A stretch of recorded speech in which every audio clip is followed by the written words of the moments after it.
آج 1 اگست 2023 کو سویڈن کے وزیر اعظم نے وزیر انصاف کے ہمراہ دارالحکومت اسٹاک ہوم میں پریس کانفرنس کی اور قرآن سوزی کے حوالے سے انہوں نے قانون سازی اور دیگر پہلوؤں پر تفصیل سے بات کی ہے جو آج کے اس ولاگ کا موضوع ہے، اور اس میں جو سویڈن کی حزب اختلاف ہے اس کی جانب سے حکومت پر کی جانے والی تنقید اور اسلامی کانفرنس کی جانب سے قرآن سوزی کے حوالے میں جو قرارداد ہے وہ بھی اس ولاگ کا حصہ ہے۔ میں ہوں اسٹاک ہوم سویڈن سے عارف کسانہ، آپ کی خدمت میں سلام عرض کرتا ہوں اور آپ کا شکریہ ادا کرتا ہوں کہ آپ ان ولاگز کو بہت دلچسپی سے دیکھتے ہیں اور اپنی رائے کا اظہار بھی کرتے ہیں۔ سویڈن کے وزیر اعظم اولف کرسٹرسن نے آج وزیر انصاف گنر سٹرومر کے ہمراہ یہاں دارالحکومت اسٹاک ہوم میں پریس کانفرنس کی ہے، اور اس پریس کانفرنس کا جو موضوع تھا وہ سویڈن میں قرآن سوزی کے ہونے والے واقعات اور حکومت کی حکمت عملی کیا ہے۔ انہوں نے یہ کہا ہے کہ سویڈن کی جو انٹیلیجنس ادارے ہیں اور سویڈن کی جو خفیہ پولیس سیپو ہے، انہوں نے یہ خدشہ ظاہر کیا ہے کہ ان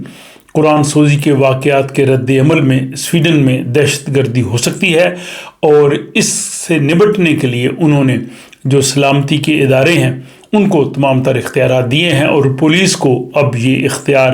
حاصل ہے کہ وہ لوگوں سے شناختی کارڈ طلب کر سکے، ان کی شناخت کو جانچ سکے، گھروں میں چھاپے مار سکے، یا جو سویڈن کے جو سرحدیں ہیں وہاں سے آنے والے لوگوں کی جو ہے وہ جانچ پڑتال کر سکے تاکہ سویڈن کی سلامتی کو جو ہے وہ محفوظ بنایا جائے۔ اس پہ انہوں نے یہ کہا ہے کہ لوگ جو ہیں وہ پریشان نہ ہوں، اور سویڈن کی جو سلامتی کے متعلقہ جو صورتحال ہے وہ ساری ان کے کنٹرول میں ہے۔ ساتھ ہی انہوں نے کہا کہ جن لوگوں کا سویڈن سے کوئی گہرا تعلق نہیں ہے ان لوگوں کو سویڈن میں آنے سے روکا جائے تاکہ وہ یہاں آ کے کسی قسم کی جو ہے وہ دہشت گردانہ کارروائی نہ کر سکیں۔ وزیر انصاف گنر سٹرومر جو پریس کانفرنس میں موجود تھے، انہوں نے قانون سازی کے حوالے سے یہ بات کی، کیونکہ یہ اس پہ کافی بات ہو رہی ہے کہ کیا سویڈن کا جو موجودہ قانون ہے اس کو تبدیل کیا جائے گا یا اس کے بارے میں کوئی نیا قانون آئے گا۔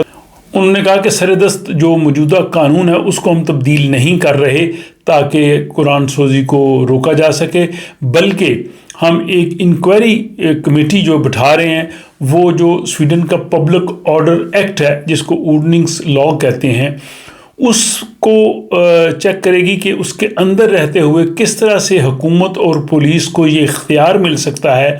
کہ وہ ایسے مظاہروں کو روک سکیں یا ان کی جگہ کو تبدیل کر سکیں۔ وزیر انصاف نے کہا کہ کسی نسلی گروہ کے خلاف مظاہروں کو روکنے کے لیے قانون تبدیل نہیں کر رہے، کیونکہ اگر ہم موجودہ قانون کو تبدیل کریں تو اس کا مطلب یہ ہوگا کہ آزادی رائے کے قانون کو جو ہے وہ بدل دیا گیا ہے۔ اس کے بجائے وہ کہتے ہیں کہ ہم آئین کے اندر رہتے ہوئے جو اس میں آزادی دی گئی ہے اس کے مطابق ہم کام کریں، اور اس میں انہوں نے یہ کہا ہے کہ مظاہروں کو روکنے کے لیے جو پبلک آرڈر ایکٹ ہے اورڈننگس لا، اس کے تحت حکومت کے پاس جو ہے وہ ہنگامی اختیارات ہونے چاہیے۔ انہوں نے کہا جی کہ جو موجودہ قانون ہے اس کے تحت جنگ کی صورتحال یا جنگ کا اگر خطرہ ہو تو اس میں حکومت کے پاس اختیار ہوتا ہے کہ وہ ایسے مظاہروں کی اجازت نہ دیں۔ اب انہوں نے کہا کہ کیا اگر سویڈن کو دہشت گردی کے خطرے کا سامنا ہو تو کیا وہ بھی جنگ جیسی صورتحال میں نہیں آتا؟ اگر یہ آتا ہے تو پھر اس قانون کے تحت پولیس اور حکومت جو ہے وہ اس کو روک سکتی ہے اس قانون کے تحت، لیکن انہوں نے کہا جی کہ اس میں تھوڑا وقت لگے گا تاکہ جب تک یہ ساری صورتحال سامنے نہیں آتی، لیکن تب تک ہم جو موجودہ ہمارے پاس ذرائع ہیں ان کے تحت ہم اس بحران سے نپٹنے کی کوشش کریں گے۔ پریس کانفرنس میں صحافیوں نے سویڈش وزیر اعظم اولف کرسٹرسن سے بار بار یہ سوال کیا کہ جو ان کی اتحادی جماعت ہے سویڈش ڈیموکریٹس SD، اس کے جو ایک لیڈر ہیں اور جو پارلیمنٹ میں انصاف اور پارلیمانی کمیٹی کے سربراہ ہیں، کیا وہ ان کی مذمت کریں گے جو انہوں نے رسول اکرم صلی اللہ علیہ وآلہ وسلم کے بارے میں حال ہی میں بہت ایک توہین امیز ٹویٹ کیا ہے؟ تو وزیر اعظم نے براہ راست مذمت کرنے کی بجائے انہوں نے کہا جی کہ سویڈن میں ہر شخص کو یہ ذمہ داری کا مظاہرہ کرنا چاہیے اور کسی کو بھی جلتی پہ تیل نہیں ڈالنا چاہیے. اور ساتھ ہی جو یہاں پہ حزب اختلاف ہے، خصوصاً جو پارلیمنٹ کی سب سے بڑی جماعت ہے سوشل ڈیموکریٹ، انہوں نے حکومت پہ تنقید کی ہے کہ حکومت نے اس بحران کو جو ہے وہ دانش مندی سے نہیں نپٹا، حکومت نے اس میں سستی دکھائی ہے. وزیر اعظم بہت عرصے تک بالکل خاموش رہتے رہے ہیں، یا انہوں نے صرف ایک انسٹاگرام پہ اپنا ایک بیان دیا. اس کا موازنہ انہوں نے اپنے دور حکومت میں کیا کہ جب اس طرح کی صورتحال ہوتی تھی تو وزیر اعظم، وزیر انصاف اور دوسرے وزیر جو ہے وہ روزانہ پریس کانفرنس کرتے تھے اور وہ آ کے بات کرتے تھے. اور اس تناظر میں جو سویڈش وزیر اعظم ہے وہ دیکھا گیا کہ وہ بہت تناؤ کا شکار ہے، لیکن پریس کانفرنس میں انہوں نے اپنی حکومت کا دفاع کیا کہ وہ اس حوالے سے کیا کر رہے ہیں. انہوں نے کہا جی کہ ڈنمارک میں بھی چونکہ قرآن سوزی کا واقعہ ہوا ہے اور ڈنمارک جو ہے وہ وہاں پہ قانون تبدیل کرنے یا نیا قانون لانے کے حوالے سے سوچ رہا تھا کہ وہاں پہ قرآن سوزی کے یہ واقعات آئندہ نہ ہوں. تو انہوں نے اپنے ہم منصب ڈینش وزیر اعظم سے بات چیت کی ہے اور اس میں انہوں نے تبادلہ خیالات کیا کہ کس طرح سے وہ سویڈن میں بھی ایسا کریں کہ یہاں پہ قرآن سوزی کے واقعات نہ ہوں. اور ساتھ ہی جو اسلامی ممالک کی تنظیم ہے OIC، اس کے 57 اراکین کے نے ایک ڈیجیٹل میٹنگ میں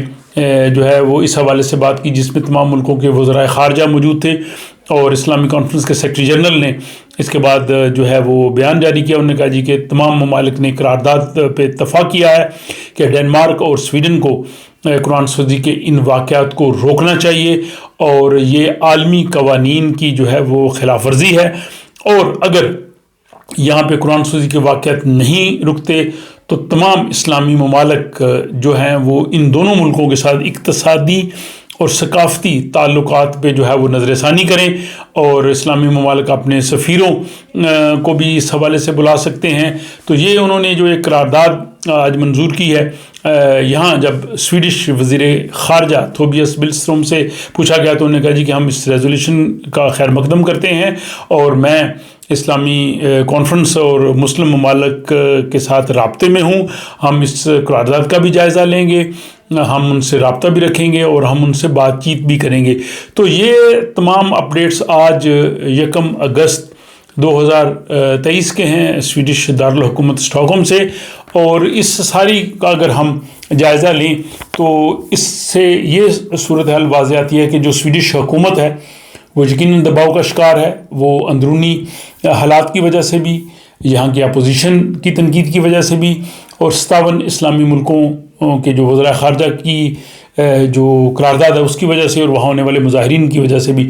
تو وہ چاہتے ہیں کہ اس صورتحال کا کوئی ایسا حل نکل آئے کہ جو آزادی رائے کا قانون ہے، اتنا دے فری ہے، اس کو بھی نہ چھیڑا جائے اور کوئی ایسی چیز بھی نہ ہو کہ جو انتہا پسند ہے. دوسری جانب ظاہر وہ لوگ بھی ہیں کہ اگر کوئی قانون آیا تو وہ اس کی مزاحمت کریں گے، جیسے سویڈش ڈیموکریٹس وغیرہ ہیں، وہ بھی اس چیز کو مطلب نہ چھیڑیں اور اس قسم کا کوئی راستہ نکل آئے. جیسے انہوں نے کہا جی کہ ہنگامی حالت میں حکومت کے پاس اختیار ہوتا ہے کہ حکومت اور پولیس دونوں کے پاس اختیار ہوتا ہے کوئی ان چیزوں کو روک سکے. تو کیا سویڈن میں اس سمجھا جائے کہ سویڈن جنگ جیسی کیفیت سے دوچار ہے اور تاکہ ان چیزوں کو روک دیا جائے. بہرحال ہم یہ توقع کرتے ہیں کہ جو ہے وہ بہتری نکلے گی اور یہ افسوسناک اور جو انتہائی دل خراش واقعات قرآن سوزی کے ہوئے ہیں یہ رک جائیں. اور یہاں پہ ایک جتنے بھی ہماری مسلم تنظیمیں ہیں سویڈن میں، انہوں نے بڑے ہی بردباری اور بڑے ہی جو ہے تحمل کا مظاہرہ کیا ہے. بہرحال ہم دیکھتے ہیں کہ آئندہ آنے والے دنوں میں اس حوالے سے جو بھی پیش رفت ہوگی وہ آپ کو اس چینل کے ذریعے دیکھنے کو ملتی رہے گی. اپنا خیال رکھیے گا اور اپنی خصوصی دعاؤں میں مجھے ضرور یاد رکھیے.